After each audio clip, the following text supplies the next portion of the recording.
नमस्कार, आपका true Hunt में स्वागत है। और आज हमारे साथ जुड़े हैं मेजर जनरल सीपी सिंह।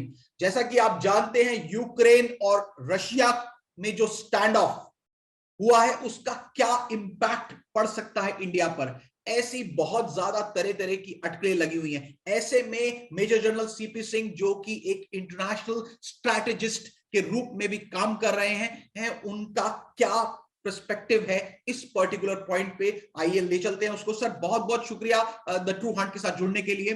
और सर, जैसा कि ऑब्वियसली न्यूज में आ रहा है काफी ज्यादा, और इंटरनेशनल रिलेशंस पे आजकल क्या काफी टाइम से इंडिया का बहुत ज्यादा ही एक तरीके से झुकाव है उसको बिल्डअप करने में। तो सर, ऐसे में यूक्रेन और रशिया के बीच में जो स्टैंड ऑफ है, इसका क्या इंपैक्ट पड़ सकता है इंडिया के ऊपर? सर, सबसे पहले तो मैं ब्रीफिंग चाहूंगा कि ये माजरा है क्या?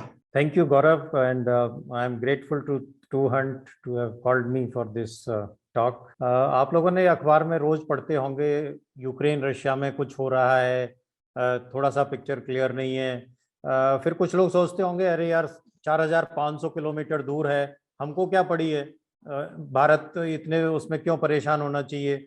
और पहले भी 2012 में क्रीमिया में यूक्रेन और रशिया में एक कन्फ्लिक्ट, एक लड़ाई हो चुकी है। और ये नाटो वालों में और एर्स्टवाइल वार्सा पैक्ट जो होता था उसमें कोल्ड वॉर के दौरान भी ये सब होता रहा था। हम तो न्यूट्रल रहते थे, हम न्यूट्रल हैं और हमारे लिए दोनों पक्ष बराबर हैं, तो हमें इसके बारे में ज्यादा चिंता करने की जरूरत नहीं है। लेकिन ये माजरा अभी समय बहुत बदल गया है और भारत अभी दुनिया में एक मेजर सुपर पावर के रूप में उभर कर सामने आ रहा है 21st सेंचुरी में। तो ऐसी पोजीशन में हम न्यूट्रल नहीं रह सकते जो कि हम नॉन अलाइंड देशों के टाइम पे रहते थे। अभी हमें एक इंटरनेशनल फोरम में एक लार्जर भूमिका, एक बड़ी भूमिका हमें तय करनी है और उसको निभाना है। और हमारा रोल बनता है कि दोनों सुपर पावर्स, नाटो के जो कंट्रीज हैं और रशिया, हम दोनों के बहुत ही क्लोज हैं। हमारे जो प्राइम मिनिस्टर है बहुत डायनेमिक हैं, दोनों के नेताओं से, सभी देशों के नेताओं से बहुत अच्छे संबंध है। तो ये सब बहुत जरूरी है कि हिंदुस्तान इसमें एक एक्टिव रोल प्ले करे। सर, बेसिकली जो माजरा, जो तनाव है दोनों के बीच में, जिसे हम स्टैंड ऑफ का एक नाम दे रहे हैं, between, I am talking about between Ukraine and Russia. Sir, वो स्टैंड ऑफ की एक नींव रखी जाती है किसी भी बात के लिए, तभी वो बात भले ही पॉजिटिव वे में हो या नेगेटिव वे में हो। तो ऐसे में स्टैंड ऑफ के लिए क्या बुनियादी ढांचा है जिसके ऊपर ये स्टैंड ऑफ इतना आक्रामक रूप ले सकता है? देखिए गौरव, हमें इसको थोड़ा सा इतिहास में जाना पड़ेगा। यूक्रेन और रशिया का जो संबंध है वो इंडिया और पाकिस्तान की तरह है। अगर आप कहें तो मैं एक बहुत सिंपल तरीके से हिंदुस्तान के लोगों को बताना चाहता हूँ कि जैसे इंडिया पाकिस्तान एक ही लोग थे, एक ही देश था, 75 साल पहले तक एक साथ रहते थे। मेरे ख्याल से सर, इंटरप्ट करो, जब यूएसएसआर था हाँ, तब की मैं बात उसी कर पे रहे आ हैं, रहा हूँ पार्ट था। जी। हम और उससे पहले भी जाएं तो जब रशियन एम्पायर था और 1917 में जब रशियन एम्पायर खत्म हुआ और कम्युनिज्म आया, तो उसके बाद यूक्रेन ने अपनी इंडिपेंडेंस कंट्री डिक्लेयर कर दी और यूक्रेन और रशिया इंडिपेंडेंट कंट्री बन गए। लेकिन जब यूएसएसआर बना तो दोनों ही यूएसएसआर की स्टेट्स थे, यूएसएसआर का पार्ट थे, जैसे ब्रिटिश एम्पायर में इंडिया और पाकिस्तान थे। अभी हम 75 साल से अलग हैं, वो करीब 100 साल से दोनों अलग अलग हैं। अब उन दोनों में वही एटीट्यूड है जो इंडिया और रशिया में है। यूक्रेन और रशिया की जो इकोनॉमिक पावर है, मिलिट्री पावर है, वो 4 गुने का फर्क है। रशिया में और यूक्रेन में कई गुने का फर्क है। यूक्रेन उसका कोई मैच नहीं है। जैसे पाकिस्तान हमारे सामने आज कुछ भी नहीं है, 75 साल में हम बहुत आगे निकल चुके हैं और पाकिस्तान वहीं पर है। लेकिन दोनों में कल्चरल रिलेशंस हैं, दोनों के परिवार बटे हुए थे, दोनों में रोटी बेटी का रिश्ता था, दोनों एक दूसरे को मजहबी तौर पे समानता है। हमारे कल्चर एक है, हेरिटेज एक है और पास्ट एक है।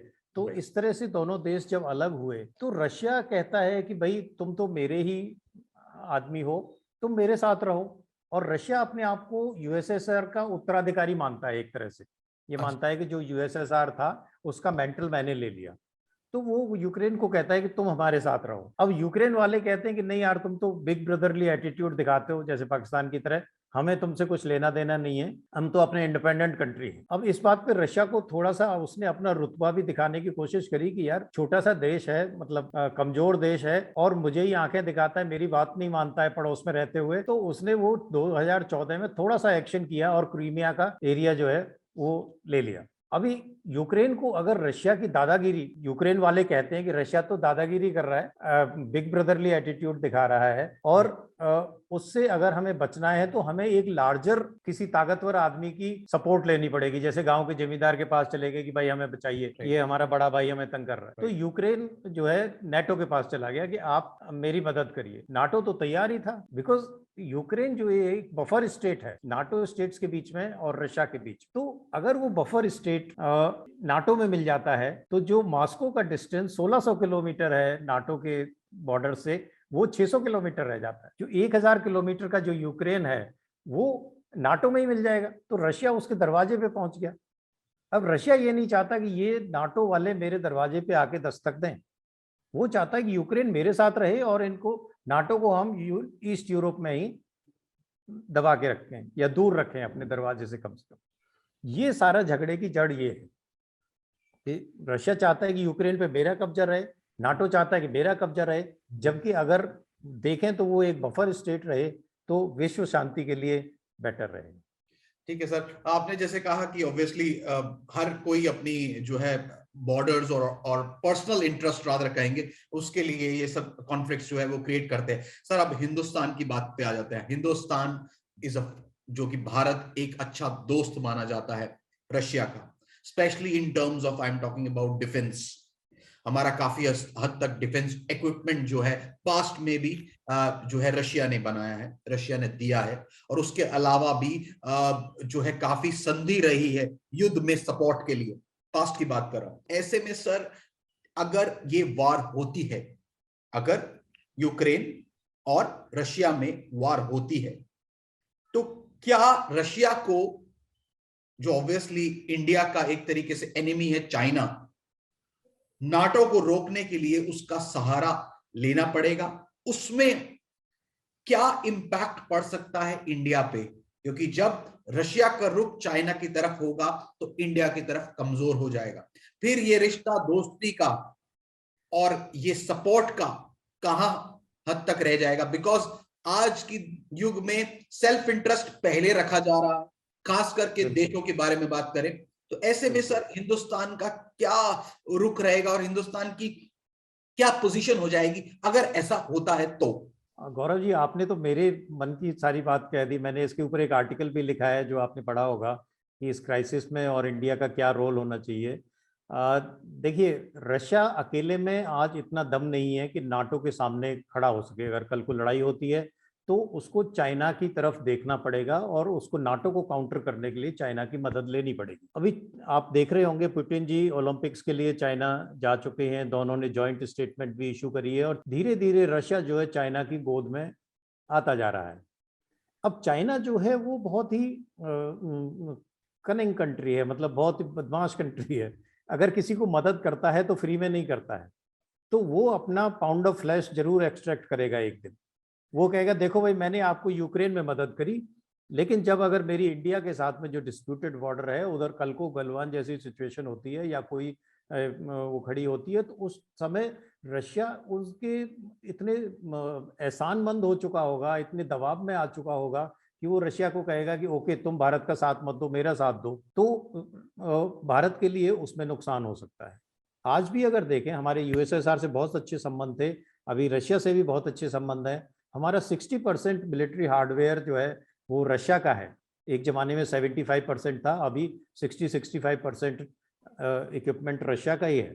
तो रशिया पे हम बहुत डिपेंडेंट हैं अपने स्पेयर्स के लिए, एम्यूनिशन के लिए और बहुत सारी चीज़ों के।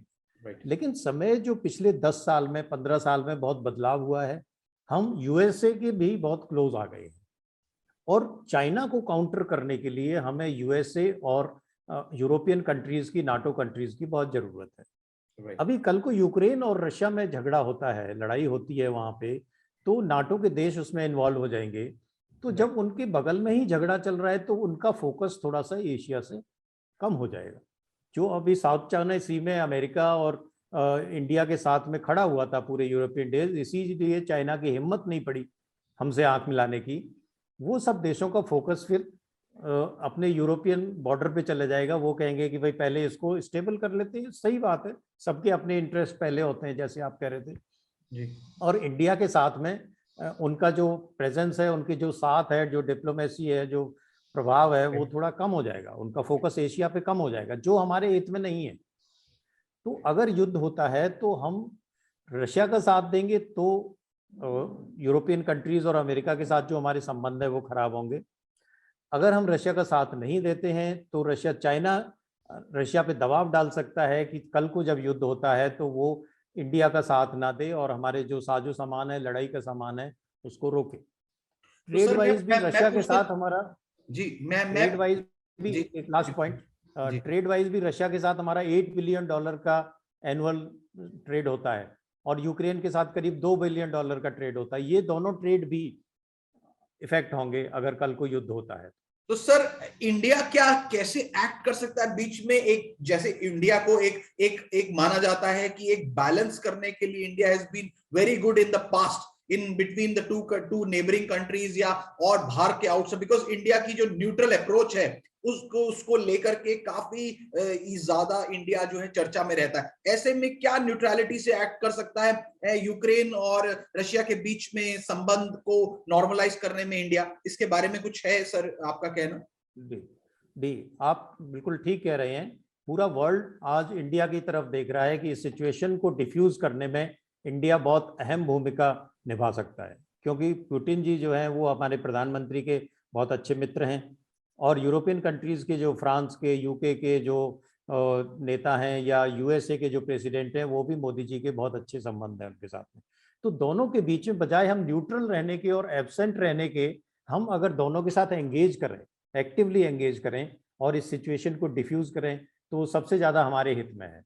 दूसरे, अगर वर्ल्ड दो भागों में न बट के मल्टीपोलर रहता है तो वो हमारे हित में है। कल को दो सुपर पावर चाइना और यूएसए ना होके मल्टीपोलर वर्ल्ड में बहुत सारी सुपर पावर्स हों जिनमें कि रशिया भी एक पिलर हो और इंडिया भी एक पिलर हो, वो हमारे हित में है। तो हम नहीं चाहेंगे कि ये लड़ाई हो, हम चाहेंगे कि हमारे इंटरेस्ट भी सर्वोपरि हैं। हम चाहेंगे कि हमारे साथ भी हमारे मित्र रहें, चाहे वो रशिया हो चाहे यूएसए हो, वो हमारे साथ खड़े रहें जब भी हमें उनकी ज़रूरत पड़े। तो इंडिया के हित में है कि हम इस सिचुएशन को डिफ्यूज करें, अपनी डिप्लोमेसी यूज करके, अपने अच्छे रिलेशंस यूज करके। हमारे प्रधानमंत्री मोदी जी की एक बहुत अच्छी स्ट्रेंथ है कि वो हर एक के साथ बहुत अच्छे से घुल मिल जाते हैं और अपनी बात मनवा लेते हैं किसी भी देश के साथ में। तो इस डिप्लोमेसी को यूज करके हमें, और दुनिया भी हमारे से यही चाहती है, हमारी तरफ देख रही है कि कोई नहीं चाहता कि युद्ध हो दुनिया में, कोई भी नहीं तो चाहता। इसमें कुछ ले दे के, जैसे नाटो थोड़ा सा पीछे हट जाए, रशिया भी अपनी फौज पीछे कर ले और यूक्रेन को एक बफर जोन मान के चलें, तो ये सबसे बढ़िया इंडिया के हित में ये सिचुएशन होगी। सर आपने बहुत सही कहा। ऑब्वियसली चाहे कोई भी हो देश का प्रधानमंत्री, कोई भी युद्ध नहीं चाहेगा और सभी देश के हित में ही बात करेंगे, स्पेशली जब हमारे बॉर्डर्स की बात आती है, जब हमारे सिक्योरिटी इंटरेस्ट की बात आती है। सर अब आगे मेरा जो प्रश्न जाता है वो बेसिकली, ऑब्वियसली हम लोग देखते हैं जैसे आपने भी बात की, रशिया जो है वो एक तरीके से यूएसएसआर का सक्सेसर मानता है अपने आप को, जो कि अपने आप में मानना, तो अपने लिए तो सर कोई भी अपने आप को राजा मान के रह सकता है, बट जो ग्राउंड रियलिटी है वो वही है कि जहां पे हम हैं उसका आकलन करें और उसी हिसाब से जो है सामने वाले भी हमारा आकलन करके हमें एक जगह दे। जैसे कि मैं छोटा सा एक बीच में ये एक मुद्दे से हटके बात करना चाहूंगा। हाल ही में अफगानिस्तान पर तालिबान ने अपना कब्जा जता दिया। वहां पे भी कुछ, सारी तो नाटो चली गई है पर कुछ हद तक फोर्सेस हैं अभी। तो ऐसे में सर वहां पे तालिबान जो अपना स्टेटस मांग रहा है उसको यूएसए ने भी उसके लिए मना किया है, बिकॉज कोई, और फिर इसके संदर्भ में अगर अपोजिट मांगे कि कोई भी उठ के कुछ भी अपने लिए अपने आप को घोषित करे या अपने आप को माने, वो उसके पर्सनल तक ही रह जाता है जब तक उसे बाहर से वो स्टेटस ना दिया जाए, सब लोग उसको वो चीज ना माने। तो ऐसे में sir Russia of course Putin की जो प्रेसिडेंटशिप है उसके अंदर काफी जो है वर्ल्ड के अगर आकलन से देखा जाए तो काफी एक अपनी जगह बनाए हुए है। सर ऐसे में यूक्रेन का मुद्दा उठना और रशिया भी एक स्ट्रैटेजिक पोजीशन पे है। एक पार्ट जो है वो एशिया के साथ टच करता है और बाकी यूरोप के साथ कनेक्ट करता है, तो वो भी एक स्ट्रैटेजिक पोजीशन पे है। तो ऐसे में सर कितना आक्रोश आ सकता है, देखने को मिल सकता है अगर रशिया ने अपना कदम आगे की तरफ, यूक्रेन की तरफ बढ़ा दिया। मैं आक्रामक तरीके की बात कर रहा हूं, अगर आक्रामक वे में उसने अपना स्टेप बढ़ाया तो कितना ज्यादा घातक हो सकता है सर? देखिए गौरव जी, एक कहावत है कि it is very easy to start a war but it is very difficult to end it. तो आज ग्लोबल विलेज है, पूरी दुनिया एक दूसरे से कनेक्टेड है, दुनिया में कहीं भी एक गोली चलती है तो उसका इफेक्ट पूरी वर्ल्ड पे होता है। तो अगर ये कन्फ्लिक्ट नहीं रुकी, डिप्लोमेसी से नहीं रुकी और रशिया ने फायर खोल दिया, अटैक कर दिया, तो उसके बहुत भयानक परिणाम होंगे। और वो पता नहीं, हम कह नहीं सकते कि कहाँ जाके रुके। और फिर भारत के भी इंटरेस्ट उसमें सेक्रीफाइस हो सकते हैं, क्योंकि कोई जीते लड़ाई में लेकिन we will lose a friend. दोनों हमारे दोस्त हैं, अगर हमारे दोनों दो दोस्त आपस में लड़ रहे हैं तो वो एक्सपेक्ट करेंगे कि हम उनकी साइड लें, और हम किसी की भी साइड लें हम एक दोस्त, अपना एक एली, एक फ्रेंड खो देंगे। तो हमारे इंटरेस्ट में सबसे ज़्यादा है कि ये लड़ाई ना हो और हम दोनों ही पक्षों को समझाएं और इस सिचुएशन को डिफ्यूज़ करें। अगर हम लड़ाई हो भी जाती है तो भी हमारा मुद्दा यही रहना चाहिए कि ये लड़ाई लोकलाइज्ड रहे, ज़्यादा ना बढ़े, और उस लड़ाई में चाइना का इन्फ्लुएंस ज़्यादा ना रहे, और फिर से अमन शांति बने, ट्रेड बढ़े, ग्रोथ बढ़े दुनिया में, और हमारे जो डेवलपिंग कंट्रीज हैं उनके हित सुरक्षित रहें।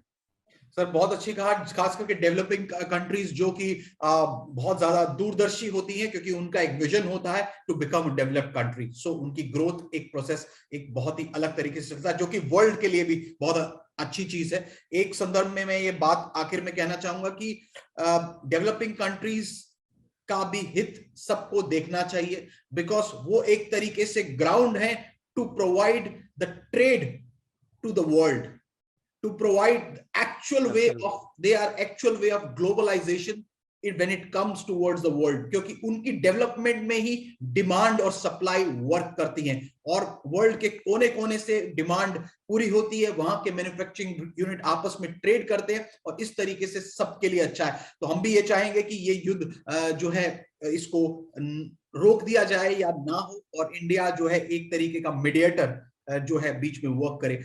तो ये थे मेजर जनरल सीपी सिंह। इसी तरीके से और भी आपको जो जियोपॉलिटिक्स टॉपिक्स हैं या इंटरनेशनल लेवल के जो भी टॉपिक्स हैं आपके समक्ष लेकर के हाजिर होंगे। और सर बहुत बहुत शुक्रिया ट्रू हंट के साथ जुड़ने के लिए। जय हिंद।